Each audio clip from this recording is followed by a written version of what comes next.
नमस्कार, मैं सुनैना कश्यप और आप देख रही हैं KH लाइव हिमाचल।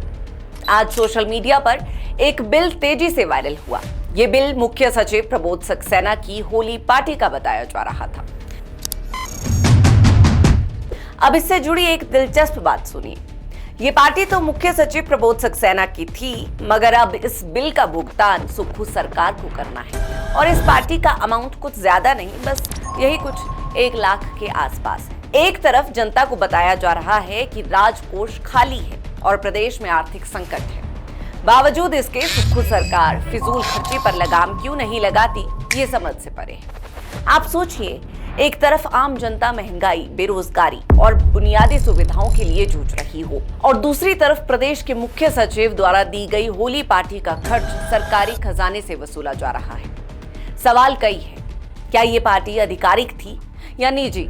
अगर निजी थी तो सरकारी पैसे से इसका बिल क्यों चुकाया जा रहा है? क्या सामान्य प्रशासन विभाग इसे जायज मानता है? और अगर ये एक उदाहरण बनता है तो कल को हर अधिकारी अपनी सालगिरह या बच्चों के बर्थडे का बिल भी सरकार को देगा। क्या होली पार्टी को सरकारी कार्यक्रम की श्रेणी में लाना तर्कसंगत है? देखिए, पार्टी करना गलत नहीं है, लेकिन सवाल ये है किसके पैसों से। आपको विस्तार से इस होली की पार्टी का पूरा मसला बताते हैं। तो हुआ यूं कि सेवा विस्तारित होने के बाद चीफ सेक्रेटरी मुख्य सचिव प्रबोध सक्सेना ने 14 मार्च को होली पर अधिकारियों के लिए एक पार्टी दी थी और उसका खर्च सरकारी खाते से लगाया गया। चीफ सेक्रेटरी ने होली के दिन अफसरों के लिए शिमला के होटल हॉलिडे होम HHH में लंच पार्टी दी। इसमें लगभग 75 अफसर, उनकी पत्नियां और बच्चे भी शामिल हुए। खूब गुलाल के रंग उड़े और इस जश्न में अफसरों ने कोई कसर नहीं छोड़ी। उस समय इस शानदार पार्टी का जिक्र कहीं नहीं आया, मगर अब जब इस पार्टी के बिल को प्रदेश सरकार के सामान्य प्रशासन विभाग GAD को भेजा गया और होटल प्रबंधन ने भुगतान के लिए इसका बिल GAD सेक्रेटरी को भेजा, तब ये मामला सुर्खियों में आया। अब सरकार के स्तर पर बिल के भुगतान की प्रक्रिया को पूरा किया जा रहा है। GAD को भेजे इस बिल के मुताबिक 75 अफसरों, उनकी पत्नियों और बच्चों को लंच और स्नैक्स परोसे गए। प्रति प्लेट 1000 रुपए का बिल आता है।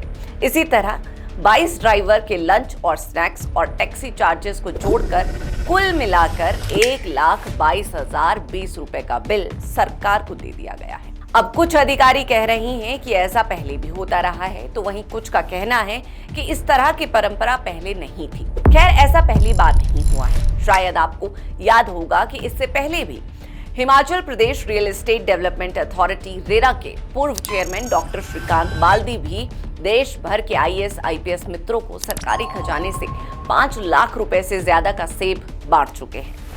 आरोप था कि ये सेब राजस्थान, दिल्ली, हरियाणा, पंजाब और अन्य राज्यों के अफसरों को बांटा गया था, जबकि सरकारी कोष से सेब बांटने का भी नियमों में कोई प्रावधान नहीं। सुक्खू सरकार में अफसरशाही को लेकर सवाल उठते रहे हैं, मगर इस वक्त सवाल प्रदेश की बदहाल आर्थिकी को लेकर जोड़ा जा रहा है। सवाल विपक्ष भी उठा रहा है और आम जनता भी। ये सभी जानते हैं कि हिमाचल प्रदेश कर्ज के पहाड़ पर बैठा है। हिमाचल में कर्ज पर लगातार वृद्धि हो रही है। नौबत यह है कि कर्ज चुकाने के लिए भी सरकार को कर्ज लेना पड़ रहा है। दूसरा, वेतन और पेंशन पर भारी खर्चा। सरकार ये बखूबी जानती है कि कर्मचारी वर्ग अपने DA और एरियर का इंतजार लंबे समय से कर रहे हैं। नाराजगी साधने के लिए घोषणा तो कर दी जाती है, मगर भुगतान नहीं किया जाता।